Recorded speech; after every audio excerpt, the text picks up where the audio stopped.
Hi class, welcome. Today we're going to be looking at time management skills. Everyone, doesn't matter if you're professional, doesn't matter if you're a student, doesn't matter if you're even the teacher, we all struggle with regard to getting good time management skills. And in this presentation, we're going to look at our time management skills and maybe some techniques that we can help us do a little bit better. Managing time. Now think about this. There's 168 hours in every week. How are you spending your time? We have so many things that hit us. We have so many things. Look at these different lists of things that come about. Sleeping, gym, class, family members, going out. People call us at the last minutes. We always are trying to plan things, trying to plan accordingly. We can really get caught up with a lot of fun activities. But we have to decide how to manage our time effectively to get the most out of what we're doing so we can do the best that we can. Now, how does everything get done? That's what we're going to try to figure out in this lecture. Now, there's some myths about time management. The first myth about time management, it's nothing but common sense, which is not really the case. Many people that are very successful struggle at time management.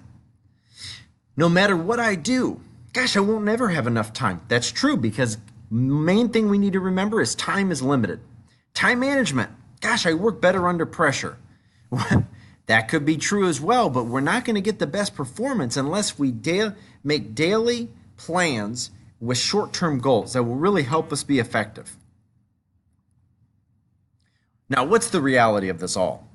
168 hours as a college student. What are some of the benefits of time management? Well, I'm going to be more productive. I'm going to have less stress because I feel better about what I'm doing. I'm going to hopefully improve my self-esteem. You're going to have a balance. Probably hopefully not to have those meltdowns where so many things are coming around us and creating a lot of problems. We want to reach those goals. And reaching those goals are going to be very important for us. So let's make the most of our time management. I found a great website that you can use, and it's an app. And this app that you can use will be very effective. One of the most effective apps around. It's called Evernote.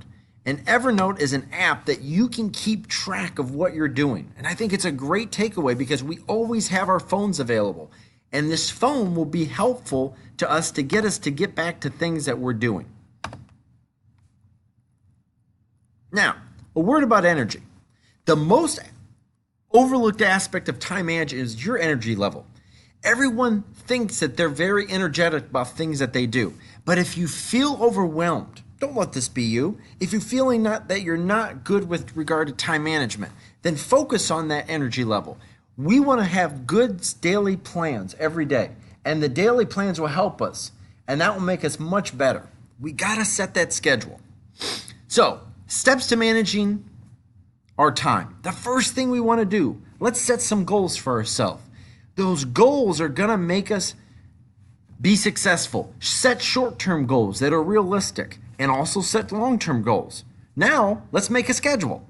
Let's see what we can do with that schedule.